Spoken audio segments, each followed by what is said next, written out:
Hey guys, I did an unboxing video for this Gibson G3 Grabber Bass recently, and I plan on doing a full review and demo of it, but first I had to get into shape to play. It had really high action when I got it, so that was my first challenge.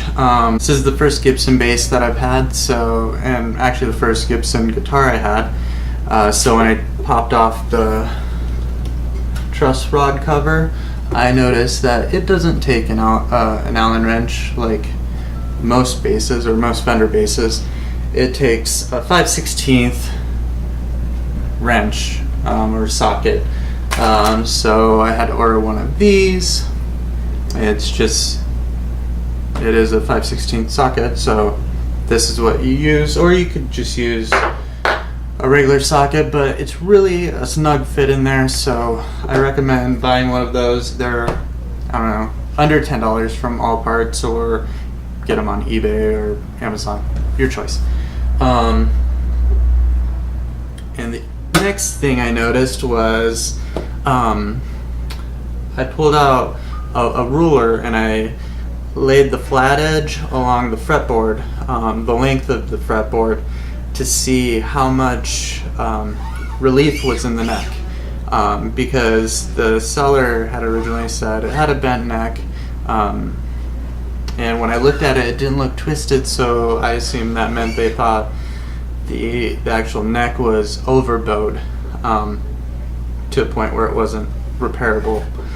So I started looking at that, and the neck was almost completely straight. There was a less than a millimeter gap between in between the fret and the ruler that I was using, or the bottom edge of the ruler. So I started looking at the bridge, and I noticed the bridge was really high, and that's when I noticed that this bridge has these super long screws. I'll show them, and I adjusted them down, I adjusted the bridge saddles downwards. Now that left me with like almost half an inch of screw hanging out up above the saddles, and that's just crazy. I showed a picture of that to my buddy, and he said it reminded him of some Guinness Book of World Record fingernails. So I thought I would just replace them, easy peasy. There's enough people with Gibson basses, I don't know. Seems like a common thing. I know they reissued them and stuff too. But when I started looking around, it's not easy. And I did about 2 hours of research to figure out that the specific size of these screws is a 448, which means it's a type 4 screw, and it's 48 threads per inch. And so I measured these. They're 3/4 of an inch long, so I started looking for 1/2 inch screws. It took a little while, but I found them.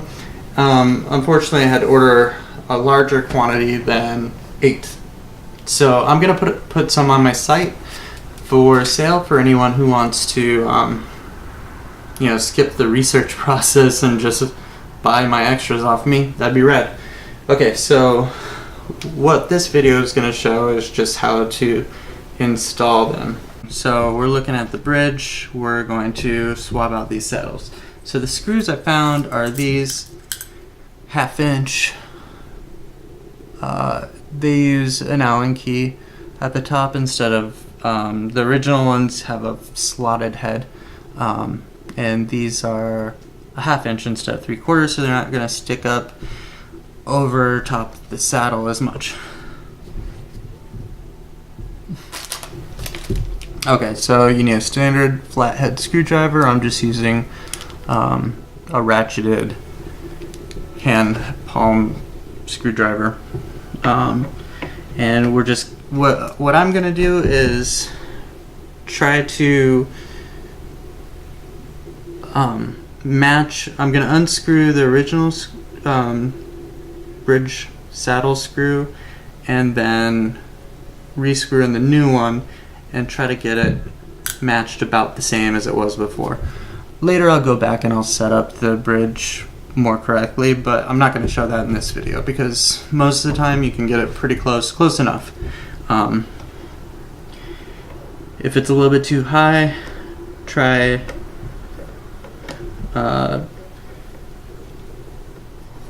unscrewing the saddle screw a little bit to reduce the height.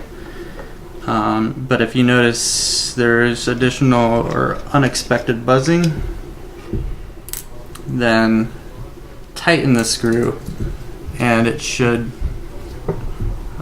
raise it. There's tons of videos on YouTube about how to do this. So, leave me a comment if you'd like me to show you how I do it. But after you get these set up, you would want to set the intonation, and actually you'd want to back up one step and make sure you've got your relief set correctly on your neck, which I've already done. And then at that point you can set the saddle height, and then you'll want to do intonation last.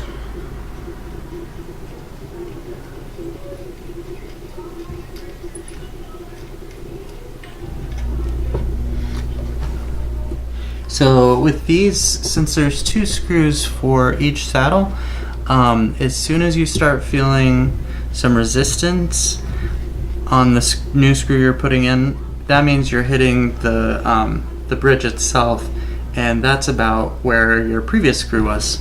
So at that point you can stop screwing it in.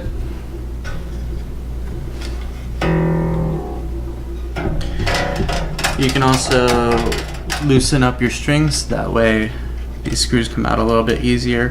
Since they're sticking out so far above the bridge, I can actually unscrew this with my fingers once the string is loosened.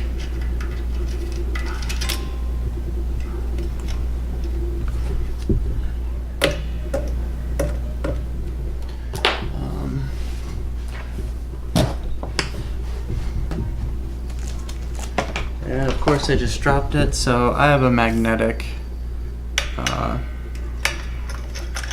grabber, and actually this screw is not magnetic. Alright, so we'll have to do it the old-fashioned way.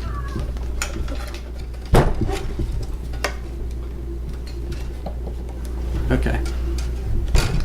We don't want to lose these original screws because they're impossible to find. You only find the original ones on original bridges, and those things are like $300, $400, $500 on eBay, which is crazy. Nobody's gonna pay that amount of money. So don't lose them. That's my point. One reason I'm replacing mine is because my bass is missing one screw, and then one screw is broken. And by broken I mean the slot where you have the screw in is broken. I don't know how to explain it. So if anyone has 2 original screws that they want to give or sell me, I'll buy them just so I have a complete set. And you want to make sure that when you're screwing in the new ones that you have the right side down, because one side has the Allen key end and the other side is just, it's kind of a rounded end.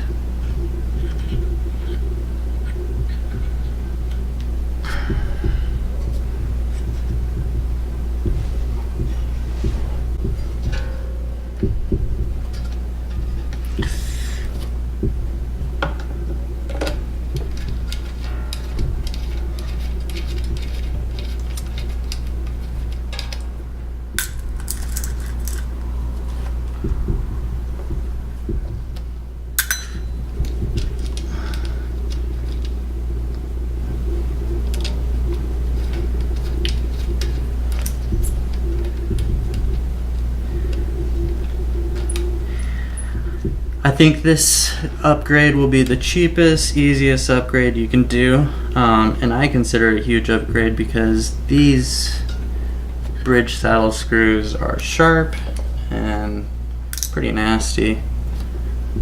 So, and actually the black ones look pretty cool on it.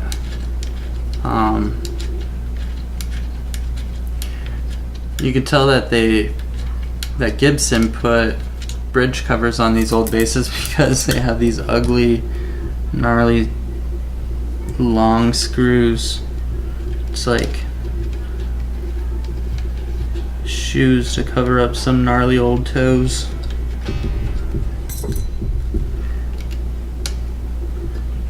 But I think it's kind of hard to play. I mean, it's impossible to play certain things with a cover over the bridge. So I like it off. And this bass didn't come with a bridge cover, so out of luck. Anyway, unless I find one cheap.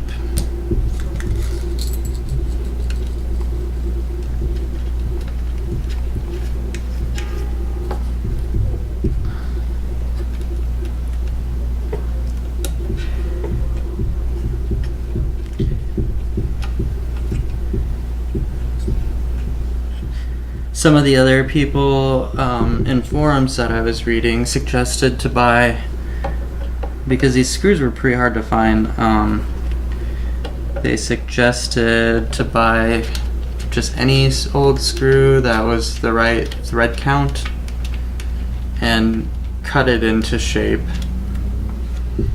which seems kind of crazy. So I'm really glad I found these ones that are pretty much perfect.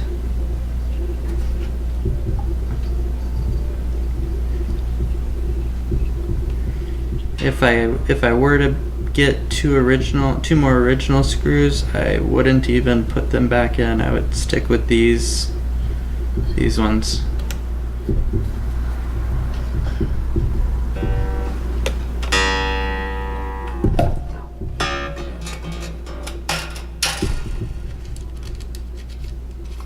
And this is the saddle that's missing a screw, so I only have to unscrew one, and then we'll add these two in.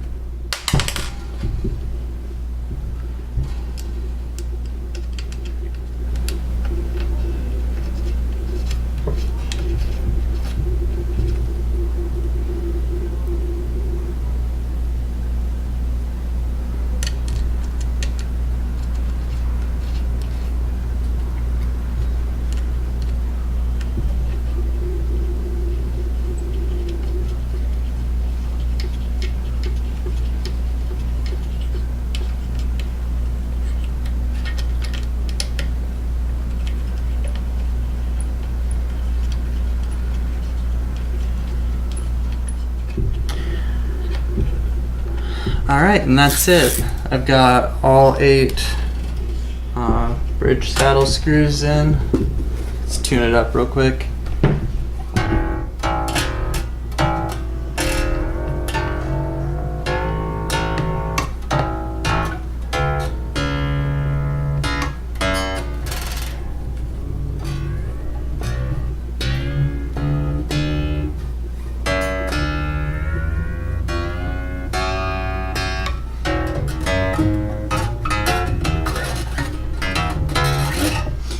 Yeah, so it feels pretty good.